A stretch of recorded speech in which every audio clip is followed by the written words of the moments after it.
Professor Lupin wasn't there when they arrived at his first Defense Against the Dark Arts lesson. They all sat down, took out their books, quills, and parchment, and were talking when he finally entered the room.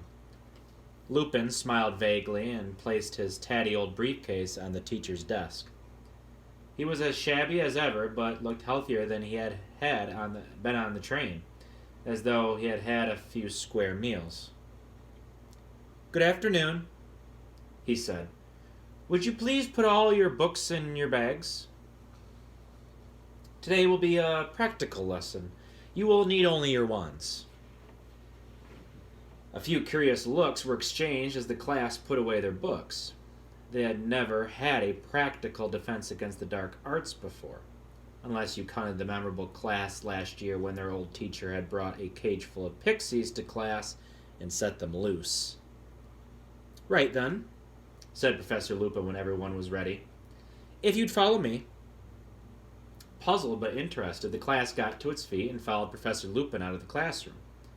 He led them along the deserted corridor and around a corner, where the first thing they saw was Peeves the poltergeist, who was floating upside down in midair and stuffing the nearest keyhole with chewing gum. Peeves didn't look up until Professor Lupin was 2 feet away. Then he wiggled his curly-toed feet and broke into song. "Loony loopy Lupin," Peeves sang. "Loony loopy Lupin, loony loopy Lupin." Rude and unimaginable, as he almost always was, Peeves usually showed some respect toward the teachers. Everyone looked quickly at Professor Lupin to see how he would take this. To their surprise, he was still smiling. "I'd take that gum out of the keyhole if I were you, Peeves," he said pleasantly. "Mr. Filch won't be able to get in to his brooms." Filch was the Hogwarts caretaker, a bad-tempered failed wizard who waged a constant war against the students and, indeed, Peeves. However, Peeves paid no attention to Professor Lupin's words, except to blow a loud, wet raspberry. Professor Lupin gave a small sigh and took out his wand. "This is a useful little spell," he told the class over his shoulder. "Please watch closely."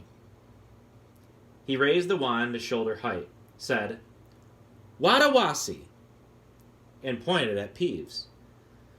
With the force of a bullet, the wad of chewing gum shot out of the keyhole and straight down Peeves' left nostril.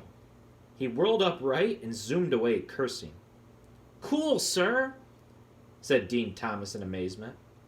"Thank you, Dean," said Professor Lupin, putting his wand away again. "Shall we proceed?" They set off again, the class looking at shabby Professor Lupin with increased respect. He led them down a second corridor and stopped right outside the staff room door. "Inside, please," said Professor Lupin, opening it and standing back. The staff room, a long paneled room full of old mismatched chairs, was empty except for one teacher. Professor Snape was sitting in a low armchair, and he looked around as the class filled in. His eyes were glittering, and there was a nasty sneer playing around his mouth. As Professor Lupin came in and made to close the door behind him, Snape said, "Leave it open, Lupin. I'd rather not witness this." He got to his feet and strode past the class, his black robes billowing behind him. At the doorway, he turned on his heel and said, "Possibly nobody's warned you, Lupin, but this class contains Neville Longbottom. I would advise you not to entrust him with anything difficult, not unless Miss Granger is hissing instructions into his ear." Neville went scarlet. Harry glared at Snape. It was bad enough that he bullied Neville in his own classes, let alone doing it in front of the other teachers. Professor Lupin had raised his eyebrows. "I was hoping that Neville would assist me with the first stage of the operation," he said, "and I'm sure he will perform it admirably." Neville's face went, if possible, even redder. Snape's lip curled, but he left, shutting the door with a snap. "Now then," said Professor Lupin, beckoning the class toward the end of the room, where there was nothing but an old wardrobe where the teachers kept their spare robes. As Professor Lupin went to stand next to it, the wardrobe gave a sudden wobble, banging off the wall. "Nothing to worry about," said Professor Lupin calmly, because a few people had jumped backward in alarm. "There's a Boggart in there." Most people seem to feel that this was something to worry about. Neville gave Professor Lupin a look of pure terror, and Seamus Finnegan eyed the now rattling doorknob apprehensively. Boggarts like dark, enclosed spaces, said Professor Lupin. Wardrobes that gap beneath beds, the cupboards under sinks. I've even met one that had lodged itself in a grandfather clock. This one moved in yesterday afternoon, and I asked the headmaster if the staff would leave it to give my third years some practice. So the first question we must ask ourselves is, what is a boggart? Hermione put up her hand. It's a shapeshifter, she said. It can take the shape of whatever it thinks will frighten us most. Couldn't have put it better myself, said Professor Lupin, and Hermione glowed. So the boggart sitting in the darkness within has not yet assumed a form. He does not yet know what will frighten the person on the other side of the door. Nobody knows what a boggart looks like when he is alone, but when I let him out, he will immediately become whatever each of us fears most. This means, said Professor Lupin, choosing to ignore Neville's small sputter of terror, that we have a huge advantage over the boggart before we begin. Have you spotted it, Harry? Trying to answer a question with Hermione next to him, bobbing up and down on the balls of her feet with her hand in the air, was very off-putting, but Harry had to go. Because there are so many of us, it won't know what shape it should be? Precisely, said Professor Lupin, and Hermione put her hand down, looking a little disappointed. It's always best to have company when you're dealing with a boggart. He becomes confused. Which, should he become a headless corpse or a flesh-eating slug? I once saw a boggart make that very mistake. Tried to frighten two people at once and turn himself into half a slug. Not remotely frightening. The charm that repels a boggart is simple, yet it requires force of mind. You see, the thing that really finishes a boggart is laughter. What you need to do is force it to assume a shape that you find amusing. We will practice the charm without wands first. After me, please. Ridiculous! Ridiculous! Said the class together. Good, said Professor Lupin. Very good. But that was the easy part, I'm afraid. You see, the word alone is not enough, and this is where you come in, Neville. The wardrobe shook again, though not as much as Neville, who walked forward as though he were heading for the gallows. Right, Neville, said Professor Lupin. First things first. What would you say is the thing that frightens you most in the world? Neville's lips moved, but no noise came out. Didn't catch that, Neville, sorry, said Professor Lupin cheerfully. Neville looked around rather wildly, as though begging someone to help him, then said in barely more than a whisper, Professor Snape? Nearly everyone laughed. Even Neville grinned apologetically. Professor Lupin, however, looked thoughtful. Professor Snape, Neville, I believe you live with your grandmother? Yes, said Neville nervously. But I don't want the boggart to turn into her either. No, you misunderstand me, said Professor Lupin, now smiling. I wonder, could you tell us what sort of clothes your grandmother usually wears? Neville looked startled, but said, Well, always the same hat, a tall one with a stuffed vulture on top, and a long dress, green normally, and sometimes a fox fur scarf.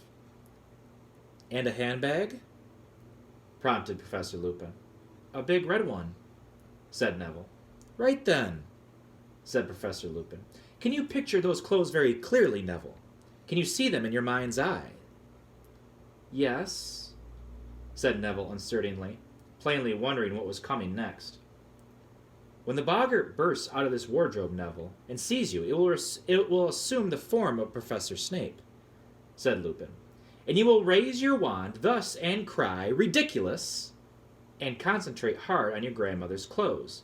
If all goes well, Professor Boggart Snape will be forced into that vulture-topped hat and that green dress with that big red handbag. There was a great shout of laughter. The wardrobe wobbled more violently. If Neville is successful, the Boggart is likely to shift his attention to each of us in turn, said Professor Lupin. I would like all of you to take a moment now to think of the thing that scares you most, and imagine how you might force it to look comical. The room went quiet. Harry thought, what scared him most in the world? His first thought was Lord Voldemort. A Voldemort returned to full strength. But before he had even started to plan a possible counterattack on a Boggart Voldemort, a horrible image came floating to the surface of his mind. A rotting, glistening hand slithering back beneath a black cloak, a long, rattling breath from an unseen mouth, then a cold so penetrating it felt like drowning. Harry shivered, then looked around, hoping no one had noticed.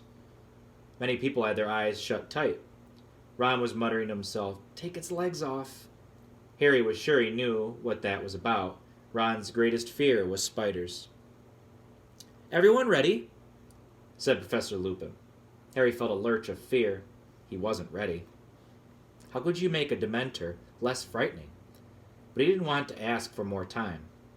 Everyone else was nodding and rolling up their sleeves.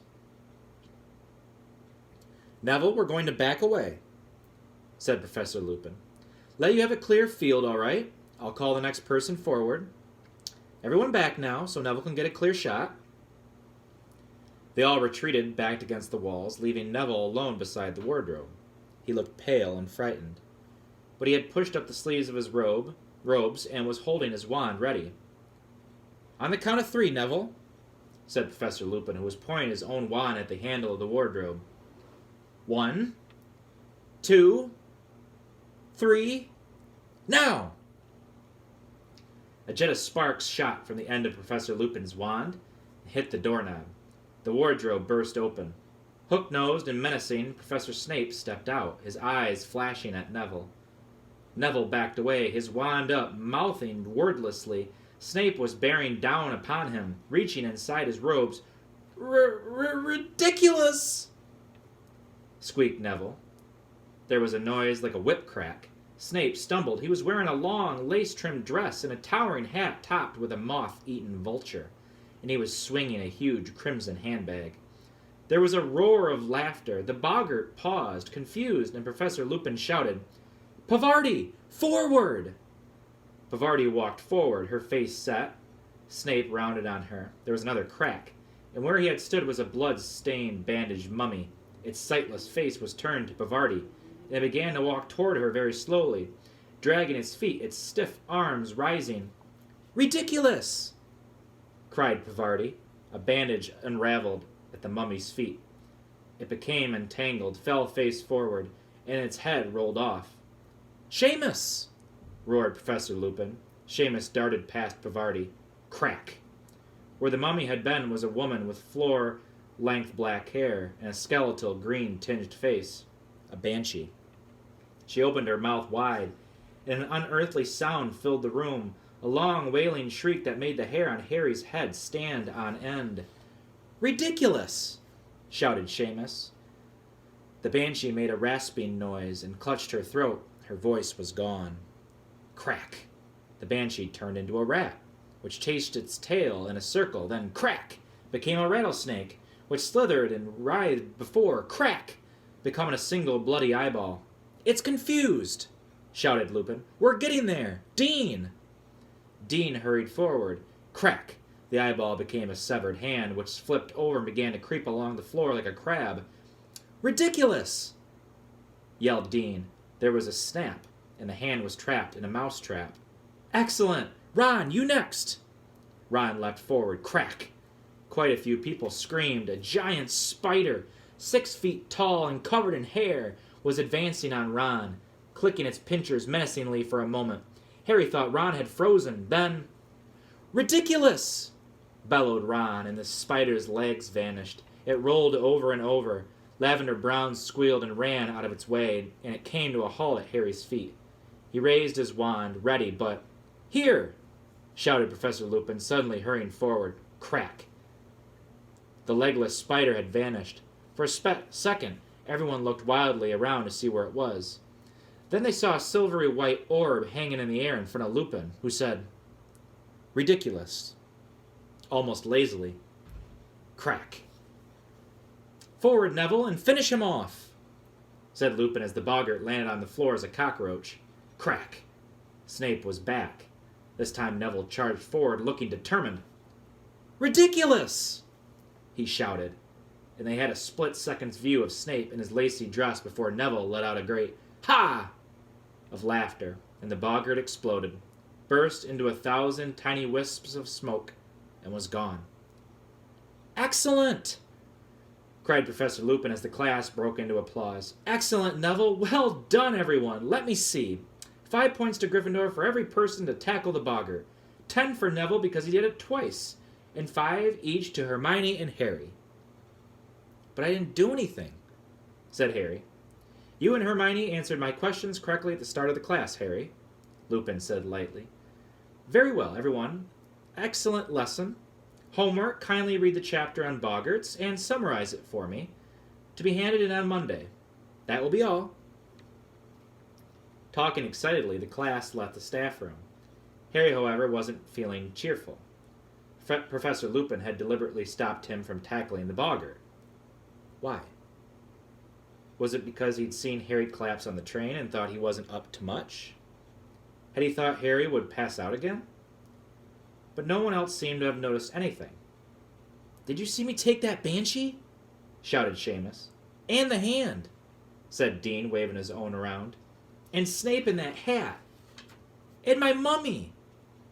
I wonder why Professor Lupin's frightened of crystal balls," said Lavender thoughtfully. "That was the best defense against the dark arts lesson we've ever had, wasn't it?" said Ron excitedly as they made their way back to the classroom to get their bags. "He seems like a very good teacher," said Hermione approvingly. "But I wish I could have had a turn with the Boggart." "What would it have been for you?" said Ron. "A piece of homework that only got 9 out of 10? Oh, Ron and Hermione, always going back and forth. That's the end of the chapter, kids. And I think that's a pretty cool chapter, a fun chapter to listen to, and a very fun chapter to read. And I think we can kind of relate this chapter to anything in our own lives. You know, if there's things that scare us, there's always, I mean, everybody has something that scares them in their own lives. And if you find a way to maybe tackle that fear with positivity and laughter, and even in your own mind saying ridiculous, maybe that will help you overcome your own fears. And again, it could be anything. So for the rest of your life, if you ever come into a situation where you're very scared, you're fearful, maybe in the back of your head, or maybe whisper it to yourself, say, ridiculous. And maybe that will help you overcome what's scaring you in that situation. Never know. All right, that was Chapter 7, The Boggart in the Wardrobe, and the next chapter I will read to you is Chapter 8, and it's titled Flight of the Fat Lady. I'll see you in the next Harry Potter reading. Happy reading, kids.